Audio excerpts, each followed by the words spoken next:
Salmo 8. Como foi dito, nós vamos falar sobre o tema pequenos diante do universo, grandes diante de Deus. Nós estamos estudando em sequência os salmos. E a proposta é estudarmos os salmos que já aprendemos a cantar e também aqueles que pretendemos aprender já imediatamente. Então, a proposta não vai ser, só se o Espírito mudar, fazer a exposição completa de todos os salmos. É claro que a gente tem um desejo de que isso aconteça, mas a priori é isso. Qual o objetivo? Entendermos os salmos que temos cantado. O que significa isso? Erguei já o portas, as vossas cabeças, expressões assim para a gente entender o que a gente está cantando.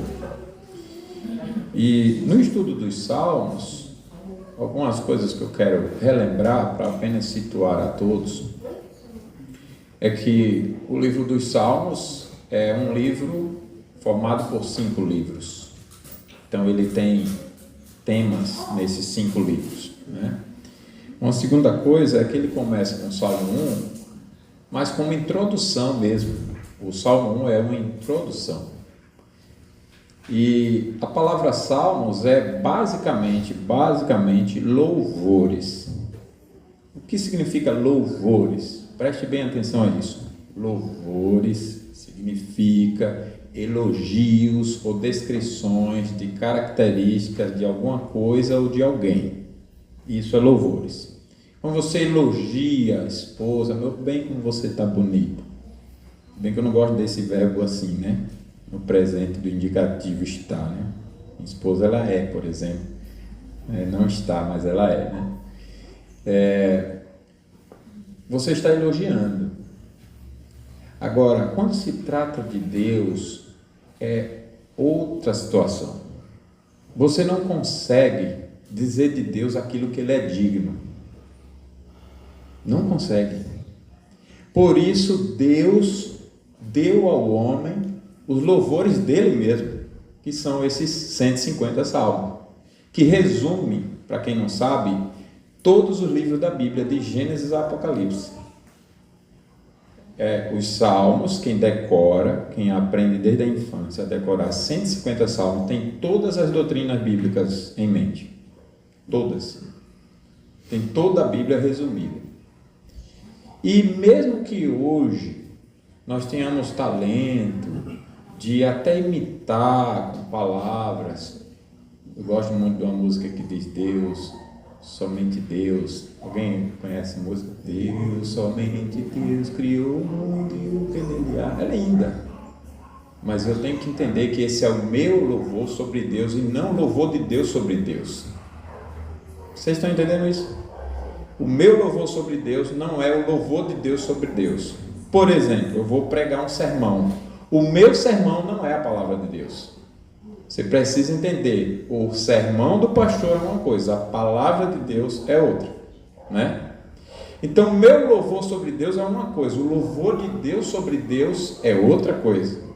São as palavras do próprio Deus. O que é melhor? O que é digno de Deus ser louvado? Então nós aprendemos isso. Nós aprendemos então que na introdução, com isso, Deus separa. A introdução é justamente Deus separando quem é dele de quem não é. E ele chama quem é dele de justo e quem não é de ímpio. Quem é o justo? Por que justo? Essa palavra justo tem referência a quê? Aos 10 mandamentos, a lei de Deus. Deus nunca chama alguém de justo se estiver fora da lei. Fora da lei dele, ele chama de injusto. É com relação à lei dele. O parâmetro, a referência é a lei dele. Ele chama de justo.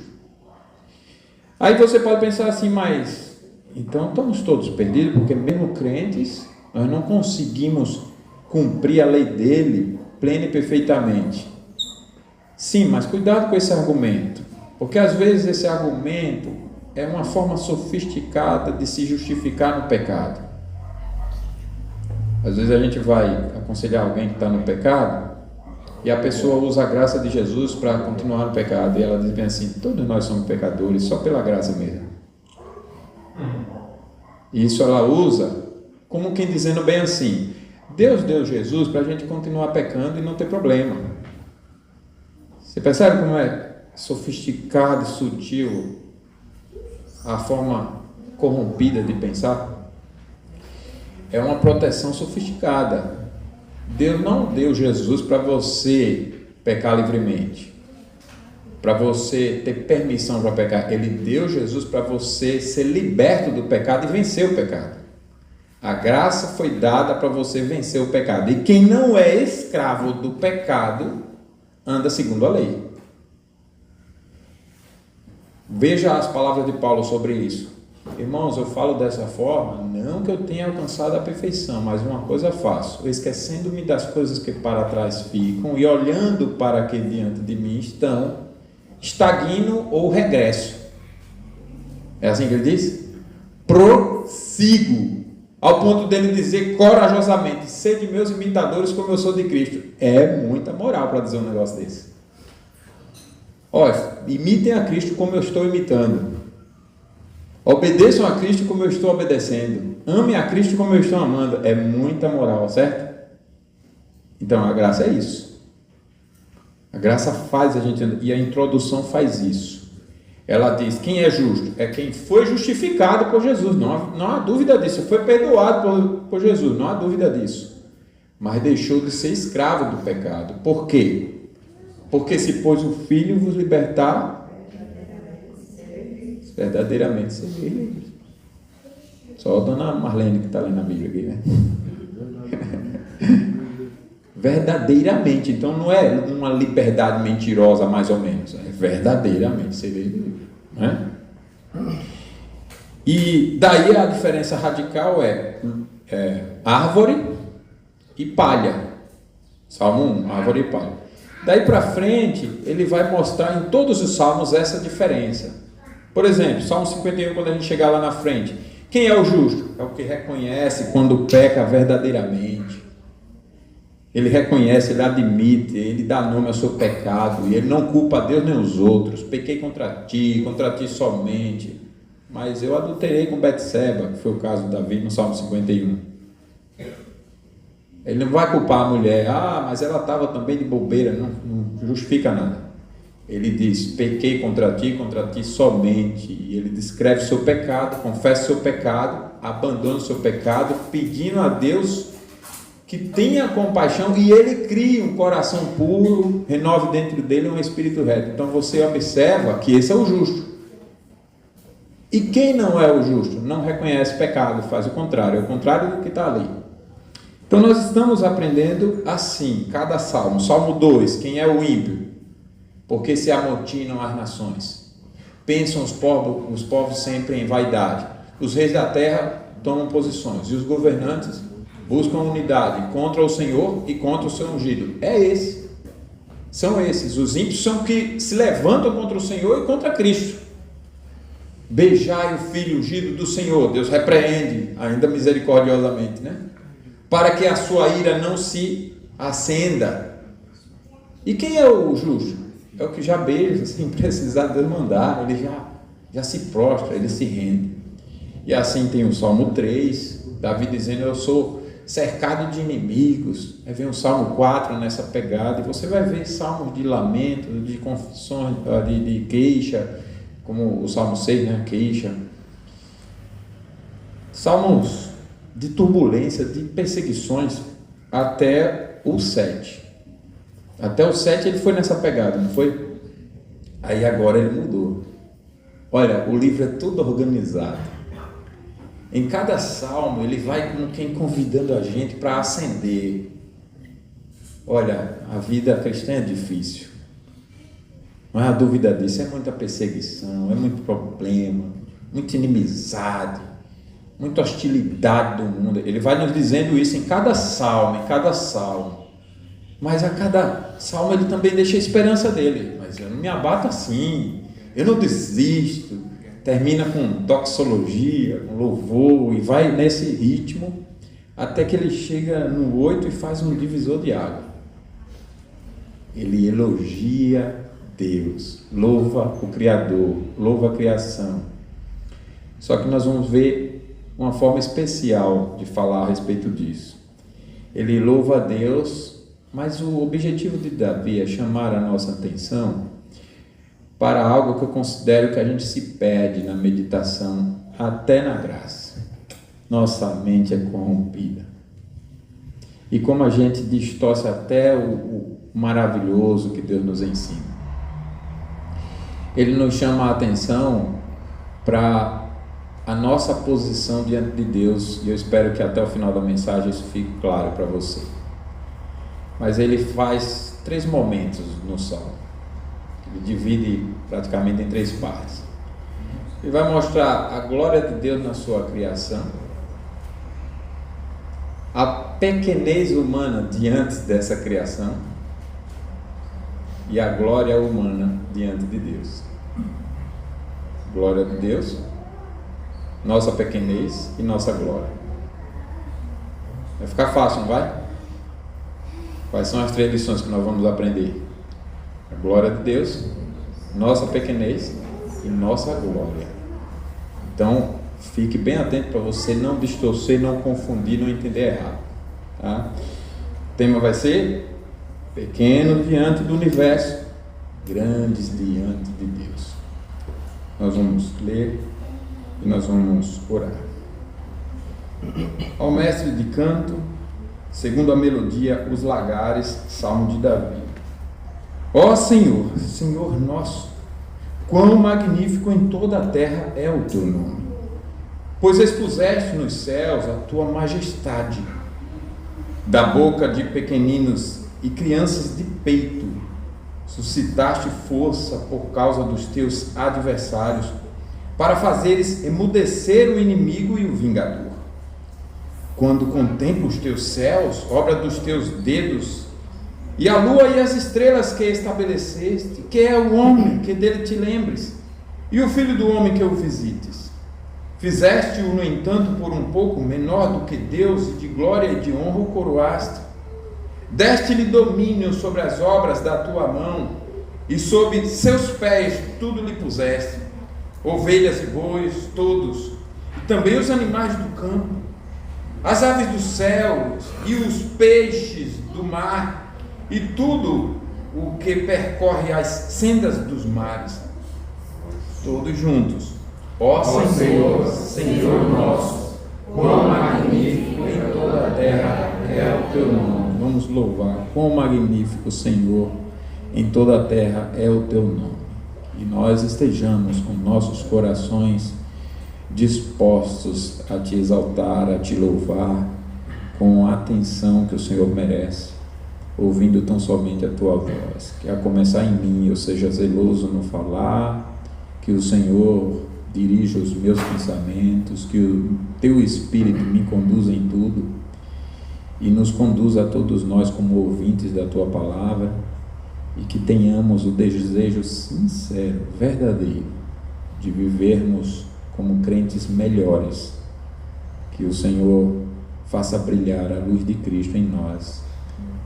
Na dependência de Jesus é que nós oramos. Amém. O universo, imensidão de galáxias, estrelas, planetas. Hoje, com os avanços da ciência e a tecnologia, conseguimos olhar para as profundezas do cosmos. Telescópios poderosos revelam um mar de estrelas, buracos negros, galáxias em espiral. E diante de tudo isso, quem somos nós, seres humanos? Diante da criação de Deus, que é tão imensa, quem é você? Quem sou eu? Um ser tão pequeno diante de algo tão vasto, um ser tão frágil. Mas o Salmo 8 nos revela que, embora pareçamos insignificantes diante da grandiosidade do universo, aos olhos de Deus, temos uma grandeza incomparável. Como eu disse, nós vamos refletir sobre isso. O primeiro ponto está justamente nos versos 1 e 2. A majestade de Deus sobre toda a criação. Ó Senhor, Senhor nosso, quão magnífico em toda a terra é o teu nome. A terra está cheia da glória de Deus, pois Deus expõe nos céus a tua majestade. O salmista está louvando a Deus, né? Expuseste nos céus a tua majestade. Foi o que nós lemos na abertura: os céus proclamam a glória de Deus, e o firmamento anuncia as obras das suas mãos. Da boca de pequeninos e crianças de peito suscitaste força por causa dos teus adversários, para fazeres emudecer o inimigo e o vingador. A majestade de Deus sobre a criação. Deus é grandioso. Ele não é apenas, irmãos, Senhor dos céus, mas também Senhor da terra. A majestade de Deus é algo que transcende a nossa compreensão. Você já foi bem preparado nesse assunto? O ser de Deus e os seus atributos? Você sabe quantos são os atributos? O que é atributo? Atributo, a melhor palavra, assim, mais parecida, mas não é bem isso, né? É que são características, são qualidades de Deus. Mas qualidade ainda não expressa muito bem a ideia do que Deus é, como se fosse virtudes, né? Não é. Então a gente usa atributo nessa direção, mas é algo próprio da natureza do ser de Deus. E aí você tem os atributos comunicáveis e os incomunicáveis. O que significa isso? O que esse termo comunicável? Ou seja, são aqueles atributos que Deus decidiu comunicar ao homem, dar ao homem, compartilhar com o homem. Por exemplo, é Deus quem ama, e Ele ama como ninguém. Aí Ele deu ao homem a capacidade de amar. Não somos nem 0,00001% do que Deus é, e nunca seremos. Mas, mesmo assim, recebemos esse atributo. Nós podemos amar. Deus é santo e deu essa capacidade ao ser humano. Ele nos criou em santidade, mas é Deus quem é santo. Então são os atributos comunicáveis. E os incomunicáveis? Deus é eterno, ninguém nunca o criou. Ele é o único que é assim, que ninguém nunca o criou. Falando isso com as crianças, aí uma criança raciocinou logicamente. O cérebro humano é assim, ele tem a mesma estrutura de pensamento em todos. Não existe o mais PhD ou menos PhD. Todo mundo vai pensar sempre as mesmas coisas, né? Então a criança perguntou assim: quem criou Deus? Ninguém. Mas você vê, ela raciocinou: um ser que é poderoso para criar todas as coisas. Provavelmente ele se fez. E aí você tem que ajudar a criança, porque é um pensamento lógico. Mas se você não ajudar, ela vai caricaturar Deus. Porque ela vai preferir pensar, ainda que pensando em Deus como criador de tudo, em um Deus que se cria. Mas ela não vai querer aceitar exatamente esse entendimento de eternidade que vai além da nossa capacidade de pensar. Como é que existe alguém que ninguém criou, gente? Como? Ela não vai querer, você tem que ajudar. Mas se for para pensar assim, como é que eu adoro alguém assim? É assim mesmo, vai ter que se humilhar e ser dirigido pela palavra. Mas é esse Deus que não tem início nem fim, ninguém criou. Outra qualidade de Deus, né? Deus é espírito, significa, entre outras coisas, que ele não tem corpo como os homens. Então, se ele não tem corpo, eu não posso pensar em Deus com corpo, orar para Deus imaginando um corpo, porque esse Deus que eu estou imaginando não é o Deus verdadeiro e eu estou idolatrando. Portanto, eu tenho que conhecer esse assunto do atributo da espiritualidade de Deus. E mais, Deus não é um espírito. Nesse caso aí, você vê que o autor escreveu com domínio de gramática mesmo, normativa. Ele pegou o substantivo no singular com um artigo definido singular, masculino singular. O Espírito, não um Espírito, não numeral, não indefinido. Melhor dizendo, um Espírito seria um entre tantos, né? Embora Deus seja um entre tantos, porque Ele criou os anjos, Ele nos criou e nós somos Espírito, mas Ele é o, porque Ele é único. Não há nada nem ninguém que seja como Deus. Deus é único, Deus é Espírito. E Deus é poderoso, é eterno, é misericordioso, é gracioso, é imutável. E se você parar para pensar em cada um desses atributos, cada um, o poder de Deus não tem limites. Você imagina pensar um pouco sobre o poder de Deus. Você já tentou fazer alguma coisa e fazer bem feito? Por exemplo, você treinar a arte de desenhar. Aí você faz todo o exercício de contornos, de movimentos, né, do uso correto do lápis para desenvolver corretamente o movimento da mão, dos nervos, desenvolver a coordenação motora ali, a capacidade. Estou falando ainda da fase de rabisco, né? Rabiscar ali, até que a sua mente desenvolva cálculos numa forma que você não controla e ela consegue agora imitar coisas que vê, às vezes até você mesmo com um lápis ali, e ela consegue dar a pressão correta para dar vida e expressar muito bem só com lápis ali. Depois você vai fazer todo esse processo agora com cores, ao ponto de muitas vezes muitas artes ficarem mais bonitas do que foto, né? Você já tentou fazer algo dessa natureza? O processo de aprendizado, de atividade, você erra e se irrita e é impaciência, você vai, faz, repete, né? E uma artezinha, mas vamos pegar algo mais fácil, algo menor. Qual o trabalho que você faz em casa, no dia a dia, nós homens? Trocar uma lâmpada, consertar, resolver um problema na encanação. Essa semana, eu com a semana corrida que só, lembrei disso agora, assim, de uma hora para outra, semana corrida. Aí, a miséria do ar entra na tubulação lá em casa, nos canos lá de casa.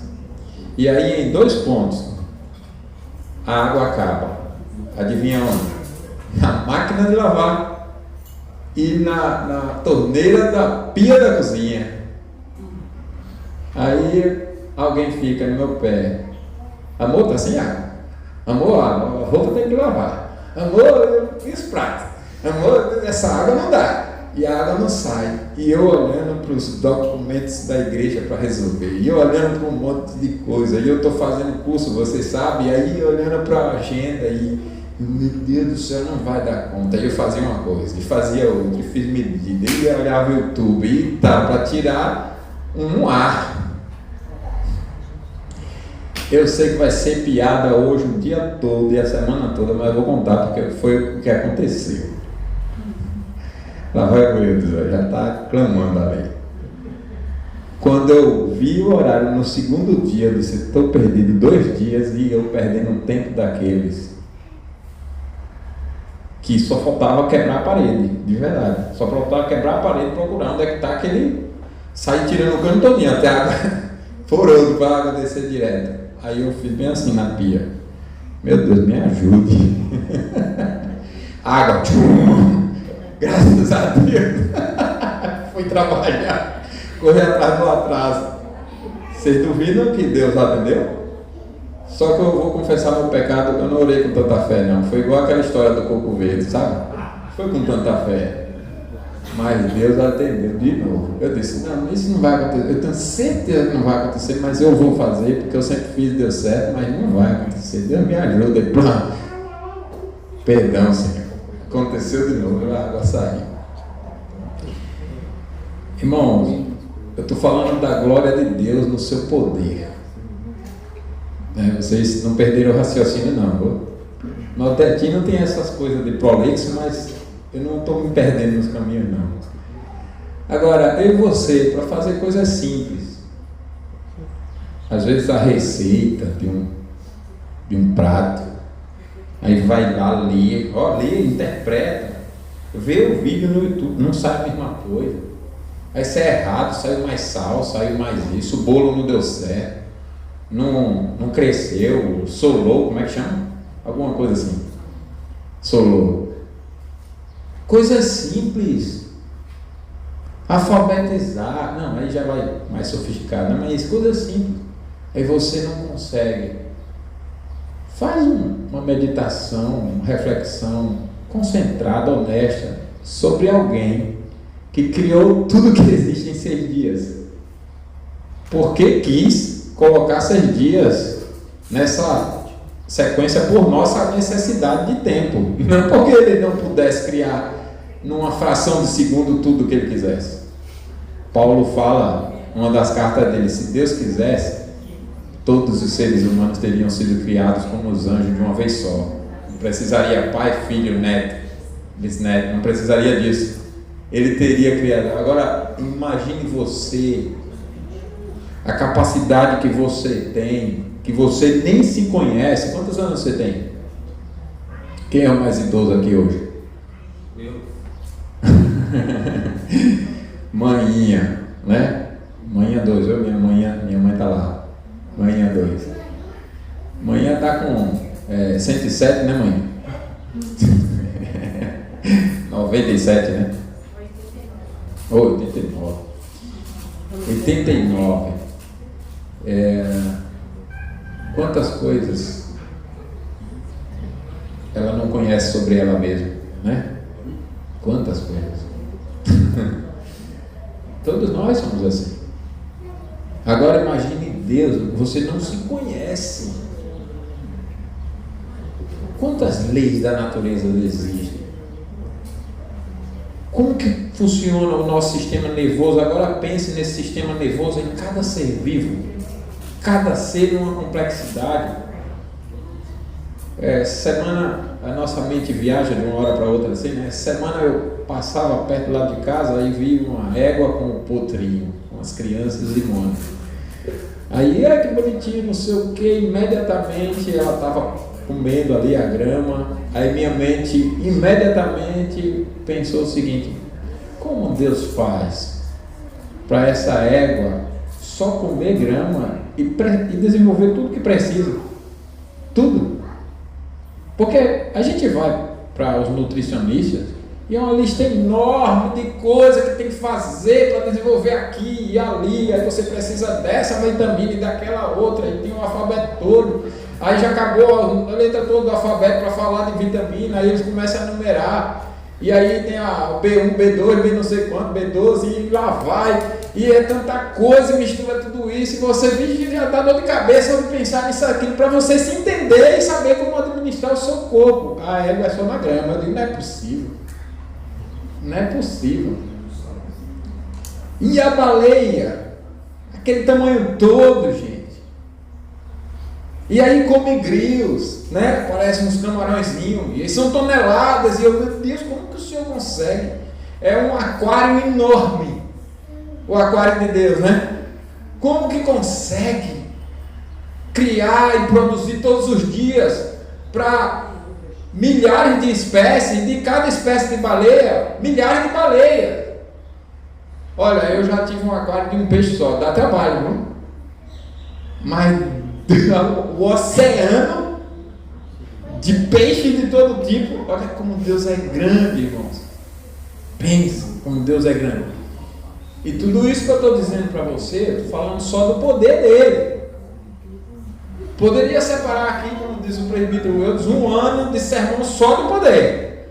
Aí um ano de sermão só. E se o sermão fosse todo dia, ainda dava para fazer isso. Um ano de sermão só sobre o poder, outro ano só sobre a misericórdia, outro ano só sobre a graça, para falar do ser de Deus, e não iria exaurir. Aí o autor está resumindo tudo, falando o seguinte, que Deus expõe a sua majestade O que é majestade?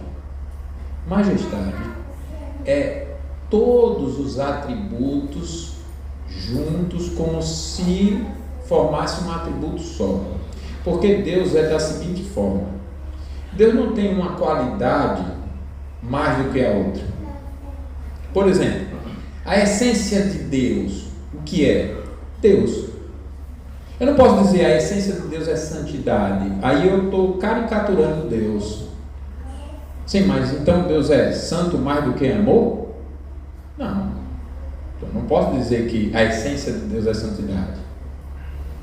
A essência de Deus é amor. Aí eu estou desprezando a santidade e os outros. Não, a essência de Deus é santidade, da mesma forma que é amor, da mesma forma que é justiça, da mesma forma que é misericórdia, da mesma forma que é onipotência, onipresença, onisciência, eternidade, etc, etc. Deus é assim, Deus é um ser completo e tudo isso aí junto, sem ser mais nem menos, e de maneira que uma qualidade qualifica a outra. Então o seu amor é santo, a sua santidade é amorosa, a sua graça é amável, é santa, e assim vai. Cada qualidade é justa, sua graça. Deus é o único ser que é assim. E tudo isso, de forma poética, o autor resume dizendo: ele é majestoso, ou seja, é uma palavra para dizer que todas essas qualidades, da maneira como Deus é e fala na sua palavra, é resumida numa qualidade só, como se ela fosse todas essas. Isso é a majestade de Deus. Ele tem tudo isso na sua mente, ele louva a Deus assim. A majestade de Deus, então, é algo que transcende a nossa compreensão. Nós estudávamos uma vez no seminário, na aula de filosofia, a compreensão de divindade dos gregos. E passava pela ideia que a Bíblia fala de divino, né? Alguém transcendente, alguém que não é criado, e que, uma vez que não é criado, mas criador, você não pode, sob hipótese alguma, pensar nesse como alguém que se cria, nem como alguém que foi criado por alguém. A palavra de Deus vai tratar disso de uma forma mais plena, e a gente foi caminhando com esse entendimento na palavra. E aí, a gente olhando assim, é impossível então Deus ser criado, e é impossível alguém criar Deus. E o que a gente pensa sobre Jesus? E aí esse assunto avançou para Jesus. Porque se ele é, e ele não pode deixar de ser, ele não pode ser criado, ninguém pode criá-lo, nem ele se criar. Então como é que eu olho para Jesus? Porque Jesus é o Deus que tem uma natureza criada. Certo? A natureza humana não é uma natureza criada? Deus, que não é criado, tem uma natureza criada. Na mesma pessoa, misteriosamente. E eu lembro que o Brian, que esteve aqui pregando, fez uma pergunta nessa direção. Professor, não dá para a gente entender isso? Porque foi exatamente o que aconteceu, certo? O Deus que não é criado assumiu a natureza criada. Aí o professor, certo? Ele disse: mas isso é impossível para a gente raciocinar. Como que o Deus que não é criado e continua sendo Deus se mantém uma pessoa só, assumindo a natureza das próprias mãos dele criada? Continuando Deus, mas passando a ser essa mesma pessoa, a natureza criada nele. Não dá para a gente pensar nisso, professor. Não dá para a gente Exaurir isso. O que é que a gente faz? Aí o professor rindo, imediatamente, parece que ele já sabia que a pergunta ia surgir, ele automaticamente disse: Deus não revelou para a gente entender, revelou para a gente adorar. Adora, irmão. Simplesmente adora. Porque Deus é assim. Então você vê a majestade de Deus em todo o seu ser. A vastidão do universo, Ele é o Criador de tudo. Estávamos estudando com as crianças a respeito, e elas perguntando: Deus mora no céu? Eu disse: então, não é bem morar. Ele está no céu, nós vamos estar no céu com Ele, mas Ele não está dentro do céu.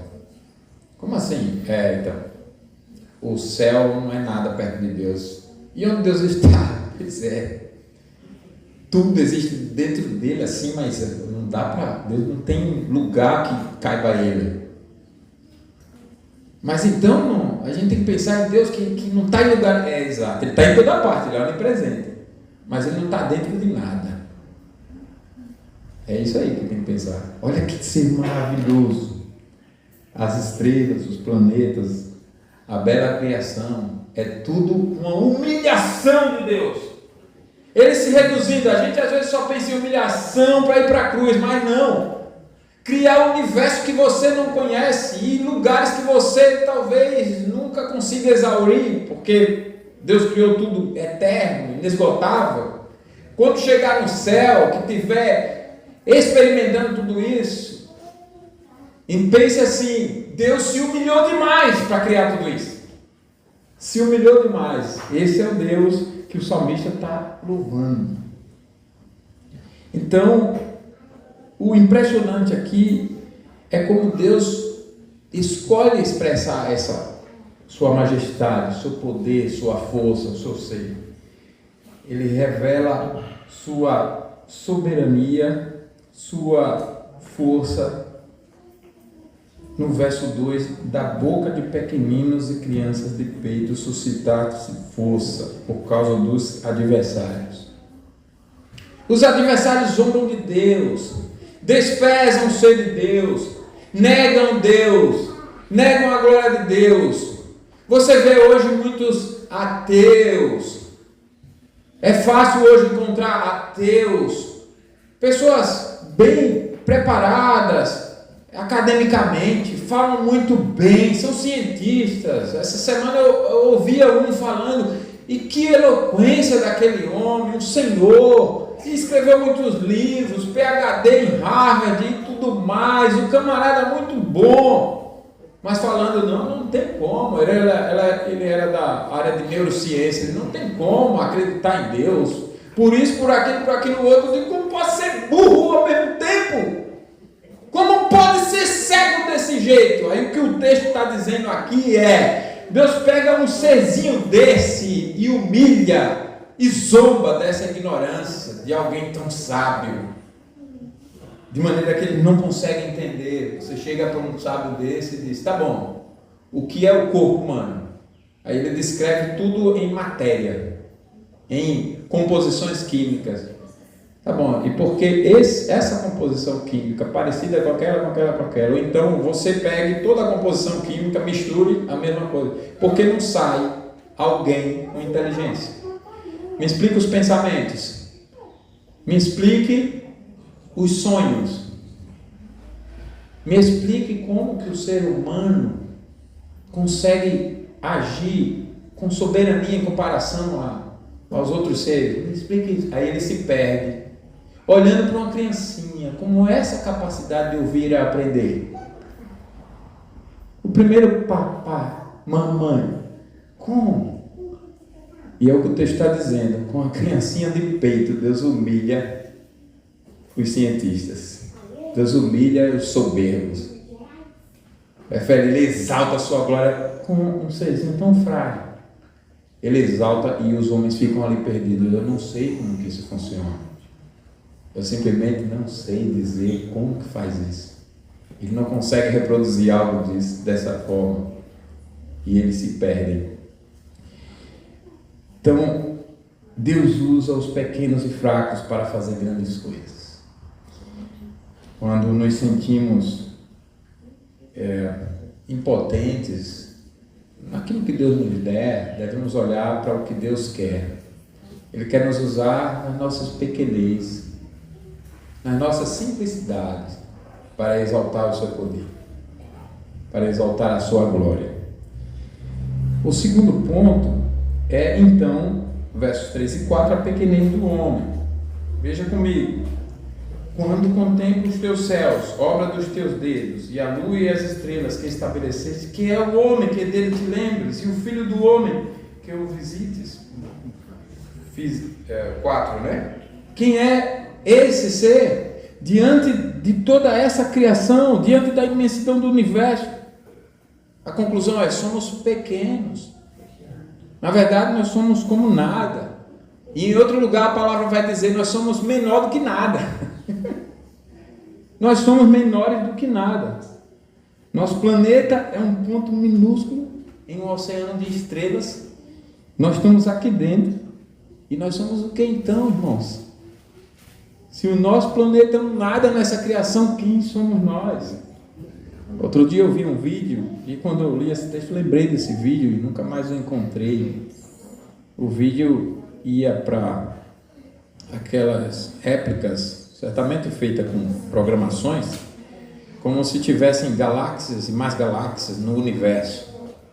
E aí mostrava planetas, planetas e galáxias, e o vídeo como se fosse uma filmagem de lá de fora, entrando, e galáxia vai, aquele negócio acelerado, entrando, até que entra no nosso sistema solar, na nossa galáxia, e aí encontra e localiza o planeta Terra. E quando encontra a Terra está enorme de se perder, e o negócio vai entrando e entrar numa região enorme de um continente, daquele continente num país, daquele país numa cidade, daquela cidade num bairro, daquele bairro até chegar numa pessoa só.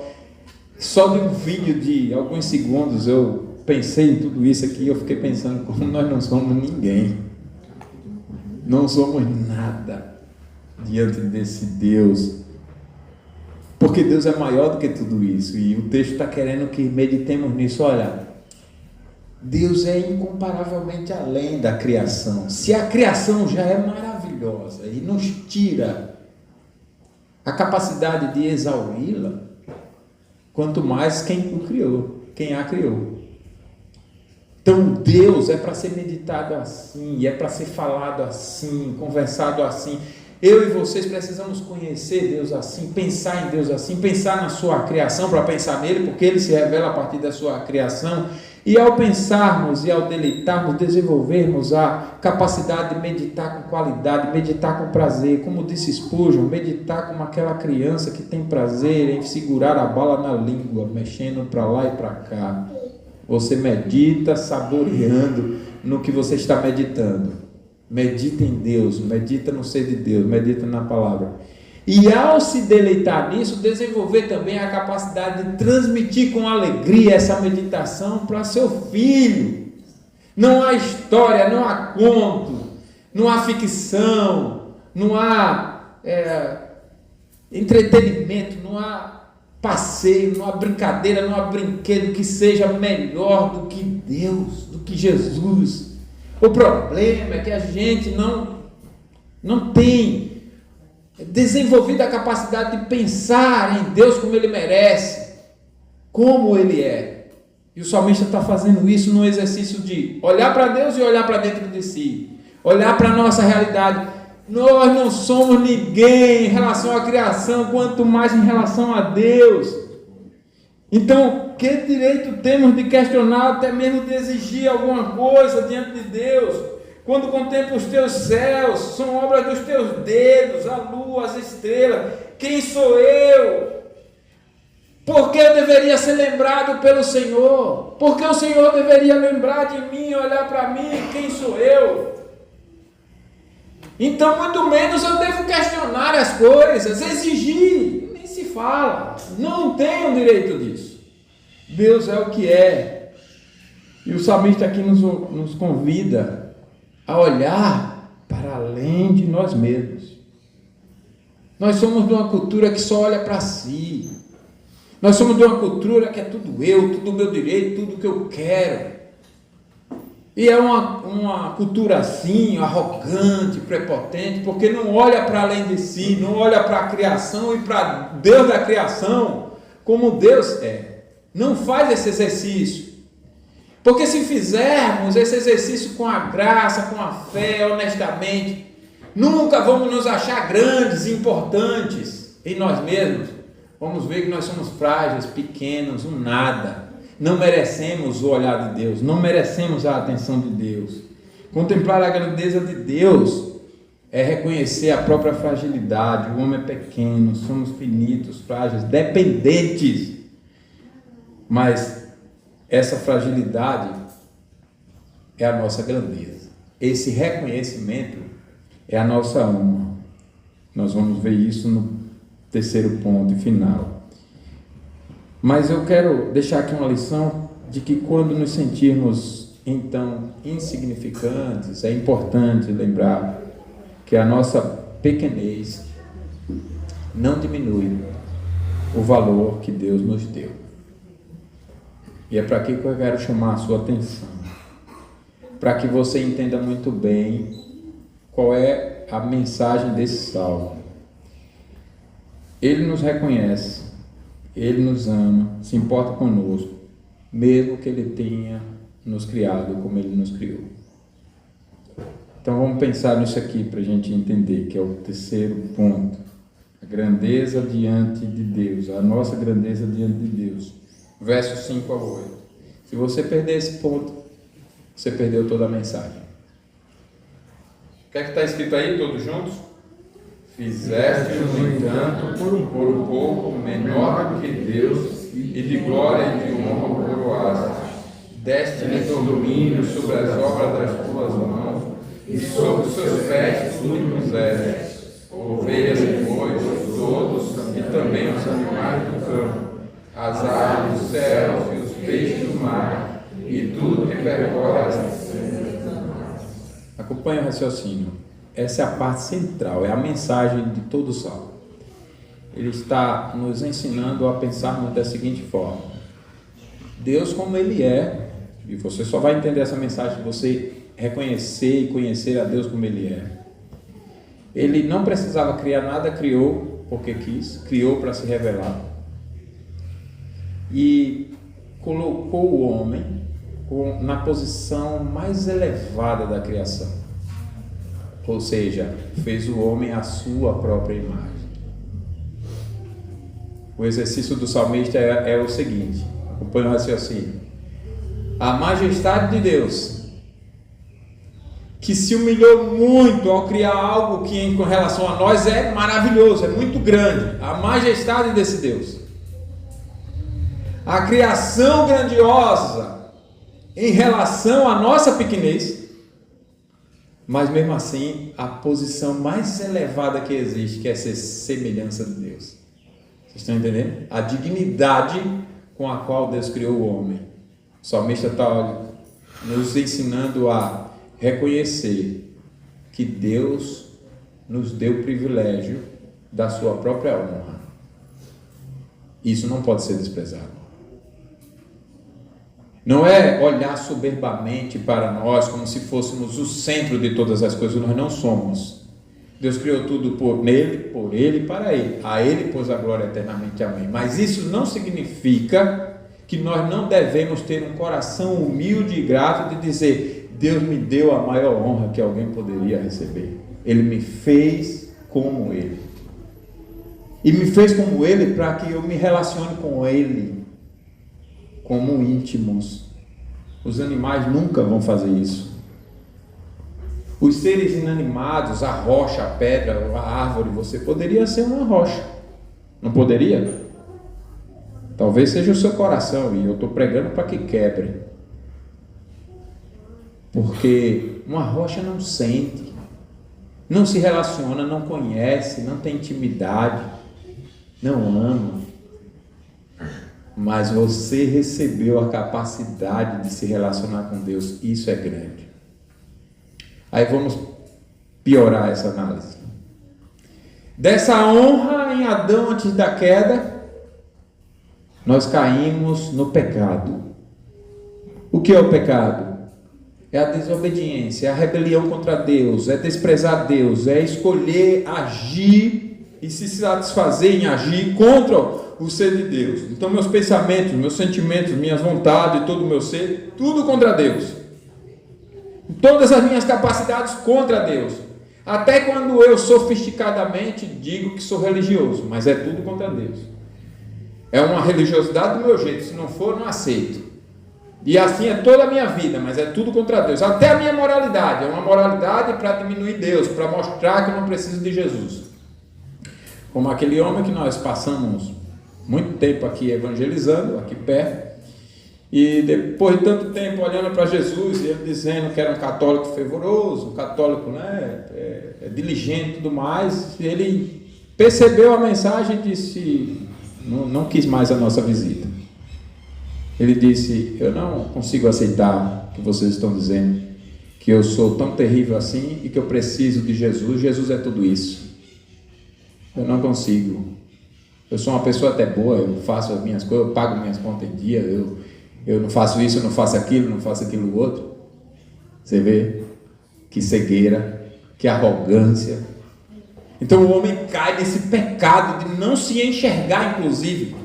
Mas ele está distante de Deus, ele não era para morrer, para adoecer, para nada disso, as capacidades são muito superiores. Mas o ser humano cai. Agora, olha a elevação, irmãos, pensa comigo, não fique com preguiça, porque o de Deus medita dia e noite, né? Não fica com preguiça. Eu vou tentar terminar antes das 14. O churrasco sai já. Nós caímos em pecado. Aí Deus, como Ele é, o Filho dele se faz homem. Portanto, um corpo humano com uma alma humana, uma mentalidade humana, que misteriosamente para todos sempre se une sem mistura, ou seja, a natureza humana não se tornou divina, a divina não diminuiu para ser humana, mas misteriosamente essa pessoa só, uma pessoa só, que tem um pensamento, ele tem um pensamento de naturezas humana e divina. Esse Deus se fez homem para nos tirar das trevas e nos colocar nele. Só que esse ser, essa pessoa que é Deus, que é o Filho de Deus, essa pessoa é Deus, é o Filho de Deus. E quando nos uniu a Ele, nos colocou numa posição incomparavelmente superior à que Adão tinha antes da queda. Porque você tem a Trindade, o Pai, o Filho e o Espírito Santo, se relacionando como eles merecem e sabem e conseguem se relacionar. E agora você tem um da nossa raça, que é o mesmo Filho, a segunda pessoa, como nós chamamos, que está se relacionando sem diferença, o Pai, o Filho e o Espírito Santo. Sendo que essa pessoa, o Filho, sendo Deus, aceitou por toda a eternidade ser também humano, que é uma humilhação terrível, não só com relação à morte, mas com relação ao fato dele adotar capacidades humanas. Por exemplo, Deus não é inesgotável? Então, os pensamentos humanos de Jesus sobre o próprio Deus são limitados. Não são pensamentos divinos, porque a natureza humana dele não se divinizou. Você percebe a humilhação que ele assumiu nele? Ele se humilhou para nos elevar. O que é Jesus, a cruz de Cristo? É Deus descer para o homem subir. Então você tem uma outra honra para refletir aqui. Não é essa honra arrogância, não é essa grandeza arrogante, eu sou o centro de todas as coisas. Não, você não é. Mas você tem que entender que o Deus que é Ele foi gracioso o suficiente para pegar você no mérito de ser eternamente condenado a viver sem Ele, no fogo do seu eterno juízo, e colocou você nele. Você agora é um com Ele, e quando essa obra se completar, você vai estar lá como se não fosse diferente. A glorificação a respeito da qual a palavra fala é você ressurgir no mesmo corpo, só que ele radicalmente transformado em uma realidade que os anjos vão ficar admirados. O que é isso? E você vai conseguir se relacionar com o Pai, com o Filho, com o Espírito Santo, como se não fosse diferente, mas sempre diferente. Você percebe a glória que Deus nos deu? A graça faz isso, ela nos honra. Por isso o texto diz que nós fomos criados por um pouco menor do que Ele, Deus. Um pouco menor, ou seja, falando da imagem, semelhança, e falando da sua honra. E mesmo caindo, Deus nos procura, nos encontra. Então, em Cristo é que nós somos tão honrados, tão glorificados, tão dignificados. Aí Deus fala de domínio, para concluir, Deus fala de domínio, e Ele diz que Ele deu esse domínio aos homens, e os homens se perderam no domínio. Hoje nós, por conta do pecado, não dominamos como era para dominar. O domínio é com o pecado. A política se corrompe, a economia se corrompe. Nós temos falado aqui até da religião. Quantas corrupções. E quando eu falo com um aperto no coração, com o temor. É como se um pai orientasse o filho para não casar errado, ou a filha. Porque veja, não faz muito tempo nós fomos plantados por uma igreja americana, nós aqui presbiterianos do Brasil. E essa americana hoje é uma anti-igreja. Igrejas locais, conselhos, presbitérios, sínodo, Supremo Concílio, é tudo, eu ia dizer um termo aqui, é sinagoga de Satanás. Você vê a corrupção, ela se corrompe em tudo, até na igreja. E nós temos que ter preocupação, orar por nossa igreja presbiteriana no Brasil. Tem níveis assustadores de corrupção. O texto está mostrando que a liderança se corrompeu em todos os níveis. Nós nos corrompemos na liderança familiar, nós nos corrompemos na liderança política, no governo da economia, na cultura, nas artes, na música, na comunicação, em todas as áreas há corrupção. Onde não há corrupção na liderança? Apenas em Jesus Cristo.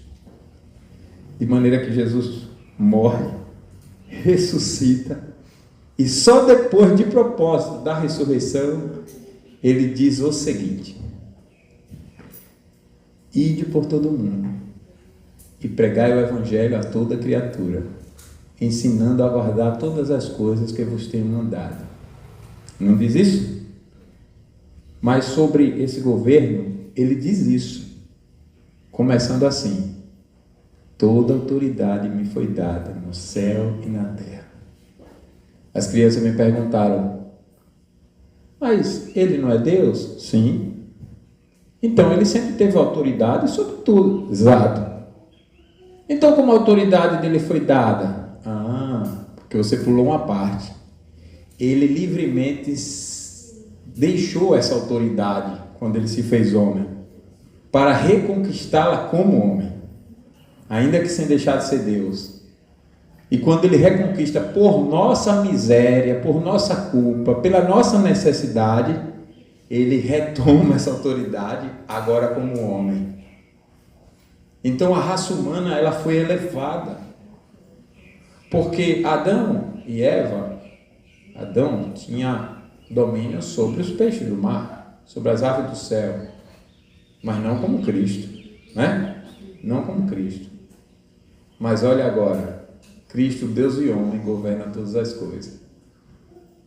E como o texto diz que Deus confunde os ímpios, humilha os ímpios com uma criança de peito, Aí Isaías 9,6 diz o seguinte, sobre Jesus, já quando criança.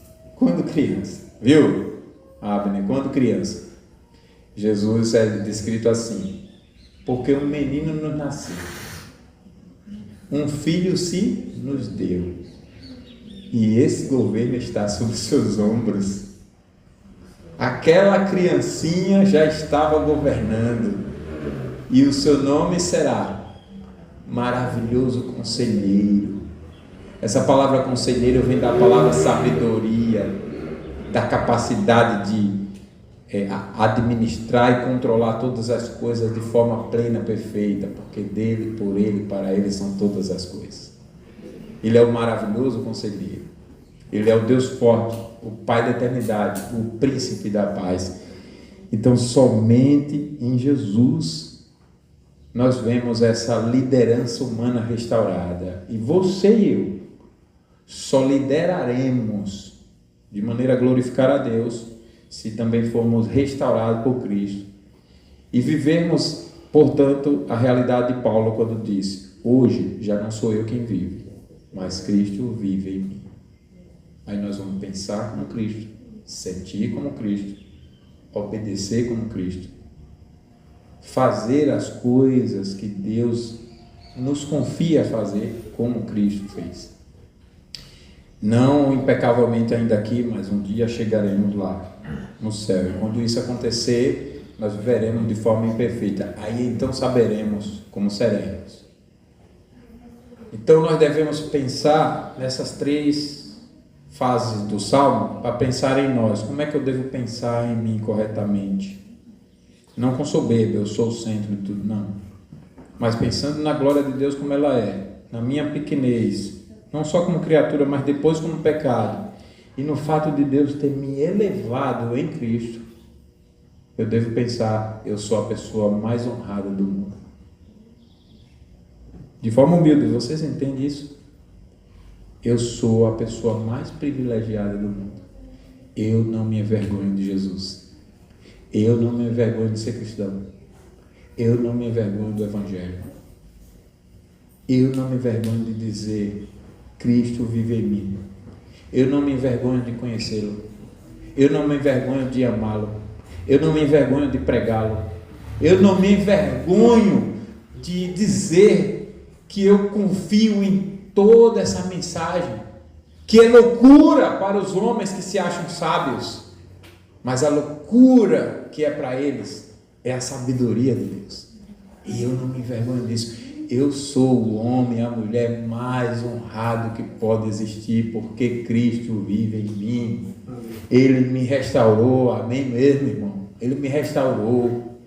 Ele me libertou do pecado, das trevas. Eu tinha sentimentos impuros, pensamentos impuros, vontades impuras, tudo corrompido, e não conseguia sair disso, e Ele me libertou, e hoje eu sinto nojo disso. Quando eu olho para trás, eu sinto vergonha.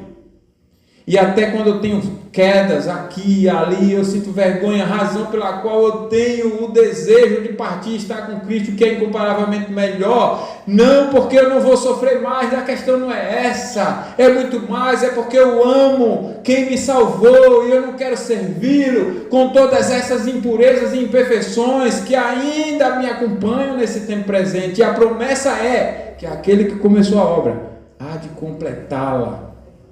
É assim que eu vivo, e é para lá que eu caminho, eu peregrino, porque eu não sou daqui, eu sou do céu, eu sou de Jesus, eu sou da Canaã celestial, eu sou de uma pátria onde reina a santidade.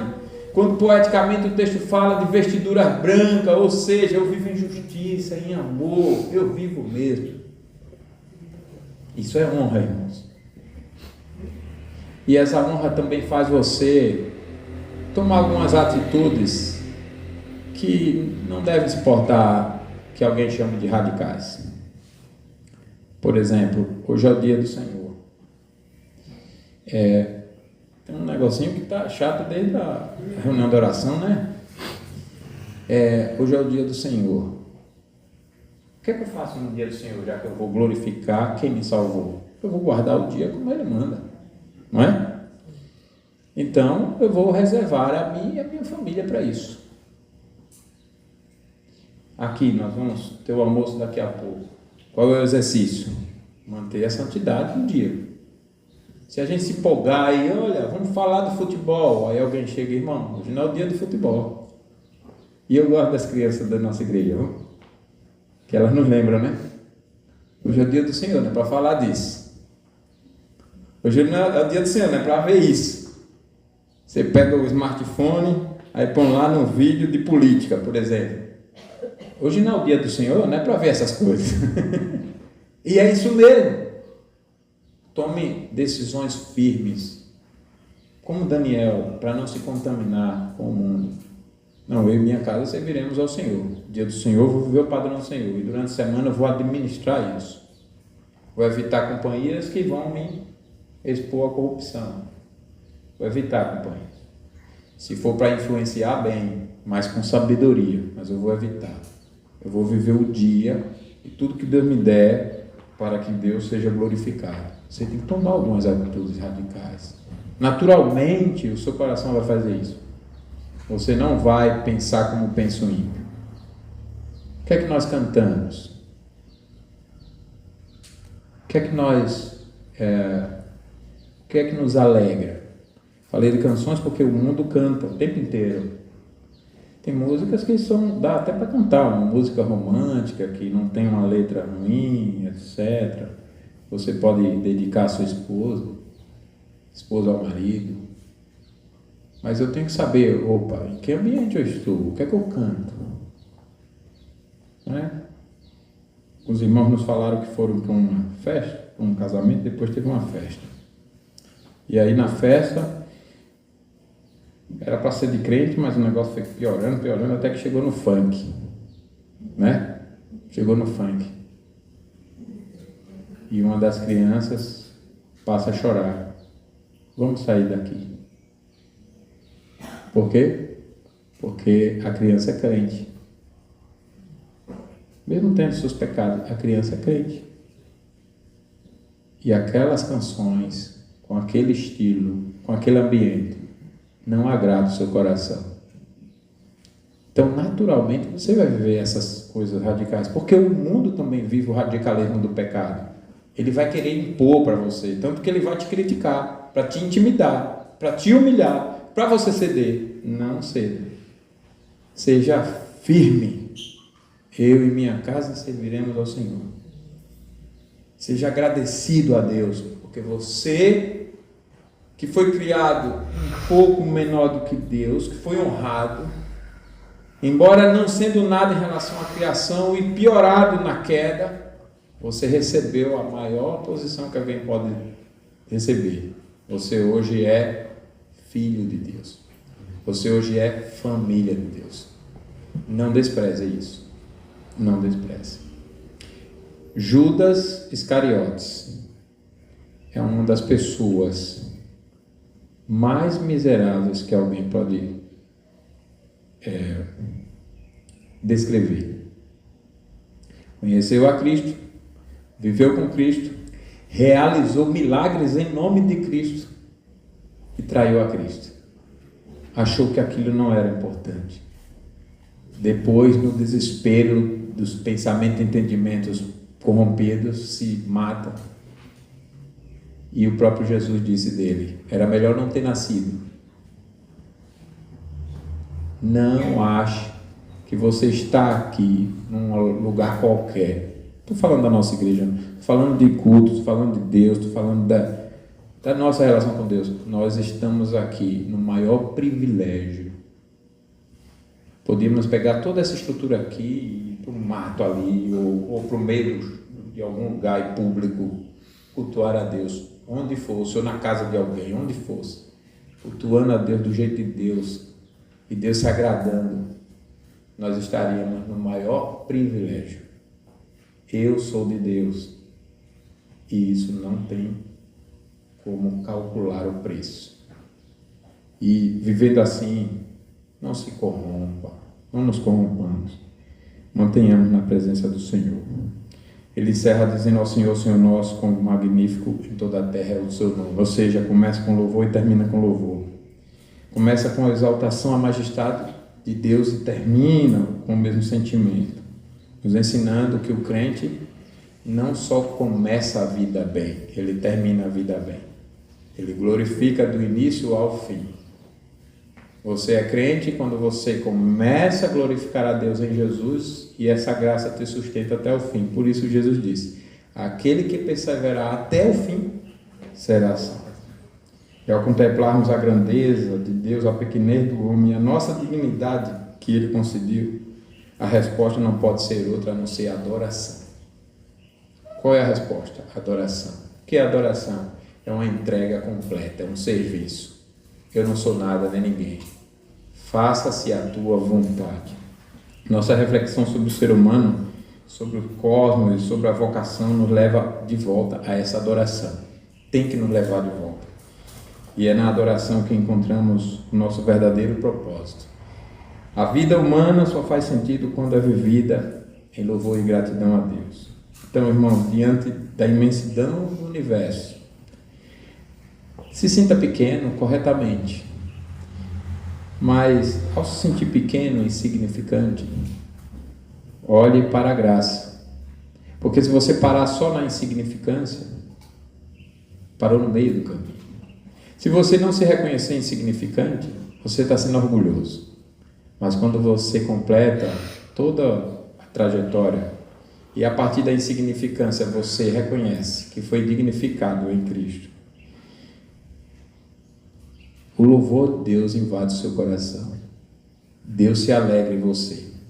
Lembra do que nós cantamos? Que as palavras dos nossos lábios e o meditar do nosso coração sejam agradáveis na sua presença, Senhor, rocha nossa e redentor nosso. Vamos orar ao Senhor. Como é bom, Pai, estar na tua presença. Como é bom conhecer ao Senhor. Como é bom louvar o teu nome.